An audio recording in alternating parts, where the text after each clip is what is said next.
बीजेपीचे महायुतीचे नेते भेटत आहेत. हे सरकार पुन्हा आणून देणार आहे आपल्या लाडकी बहिणा आणि ते 2100 रुपये आपले सरकार आपली निशाणी आहे. गरिष्ठवान ज्योतिबा आलेल्या 3 महिने झालं. आगे बढ़ो भंडारे साहब नहीं उधर सामने देखो उधर देखो आरती में ठीक है बस बस You are watching Media Publicity News. Dharavi विधानसभा सीट से महायुति के उम्मीदवार राजेश खंदारे को उनकी पदयात्राओं में भरपूर जनसमर्थन मिल रहा है। धारावी के स्थानीय उम्मीदवार होने का पूरा लाभ उन्हें मिल रहा है। इतना ही नहीं, लोग जगह जगह जाकर उनका जंगी स्वागत कर रहे हैं और उन्हें चुनाव जिताए जाने का वादा कर रहे हैं। खंदारे ने धारावी के शताब्दी नगर, पीएमजीपी कॉलोनी, संग्राम नगर समेत अन्य इलाकों में घर घर जाकर लोगों से मुलाकात की और लोगों से उनकी समस्याएं सुनी। खंदारे ने लोगों को आश्वस्त किया है कि वे चुनकर आने के बाद लोगों की समस्या का बिनशर्त निराकरण करेंगे। ज्योतिबा आलेल्या 3 महिने झालं. कुणाला माहित नव्हतं कोरोना काळात धारावी 1200 लोक दररोज आजारी पडत होते. हे धारावी लोक सगळे का मेले. आप देख ही रहे हो कि धारावी जो पिछले 100 सालों से समस्याओं से जूझ रही है और ये समस्याएं यहाँ के हमारे राज्यकर्ता कभी भी सुलझाना नहीं चाह रहे. देश स्वतंत्र हुआ 80 साल हुए हैं और 80 साल के बाद कम से कम 50 साल से तो हम देख रहे हैं एक ही राज्यकर्ता यहाँ पर राज करते हैं और उन्होंने इस समस्याओं को खत्म करने के बगैर इसको जैसे बढ़ सकता कैसे बढ़ सकती है इस पर ही उन्होंने अपना ध्यान हमेशा रखा है.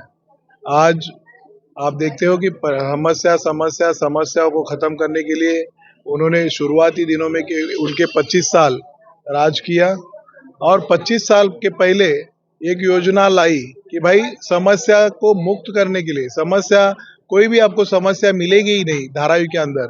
ऐसे आज से 15 से 20 साल पहले पूरे धारावीकरों को मॉडल दिखाया गया एलसीडी के द्वारा, टीवी के द्वारा.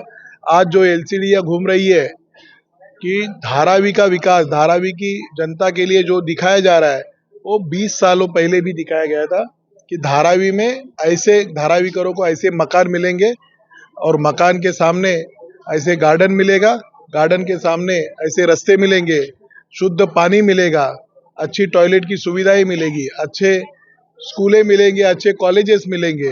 ये सब मॉडल की तरह आपको दिखाया गया. वो मॉडल कहाँ गया है मैं पूछना चाहता हूँ.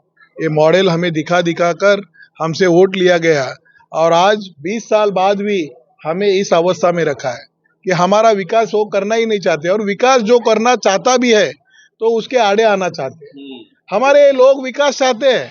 ये जो प्रेम नगर, नाइक नगर, संग्राम नगर, इनके हालात आप देखेंगे, लोग 20 से 30% पानी गटर का पानी पीते हैं.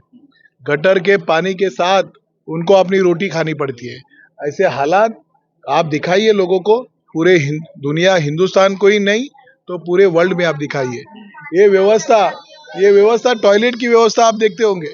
यहाँ पर टॉयलेट मैं देख चुका हूँ. पिछली गणपति में जब मैं आया था, यहाँ की जो इतनी गंदगी के जो टॉयलेट का पानी घरों में घुसता था, घरों में टॉयलेट का पानी घुसता है. टॉयलेट में अंदर जा नहीं सकते टॉयलेट करने के लिए.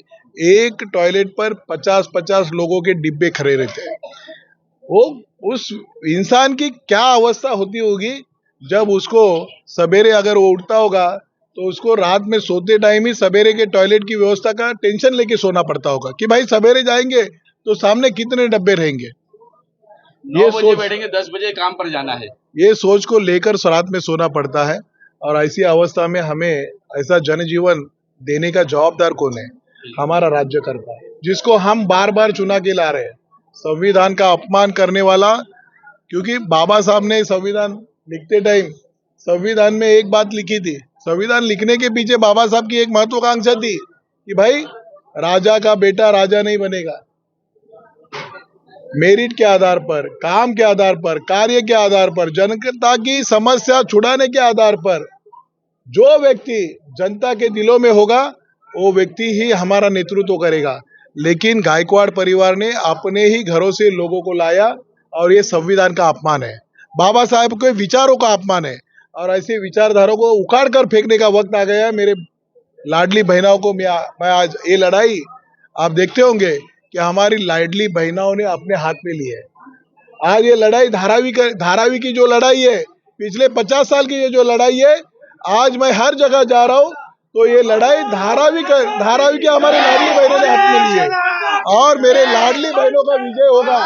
इस लड़ाई में हमारे लाडली बहनों का विजय आज हमें दिख रहा है और जरूर इस समस्याओं का निराकरण करने के लिए आने वाला विधानसभा में हमारी लाडली बहना धारावी के सुपुत्र को जरूर चुना के लाएंगे और इस समस्या उसका निराकरण होगा, डेवलपमेंट होगा, हर समस्या खत्म हो जाएगी।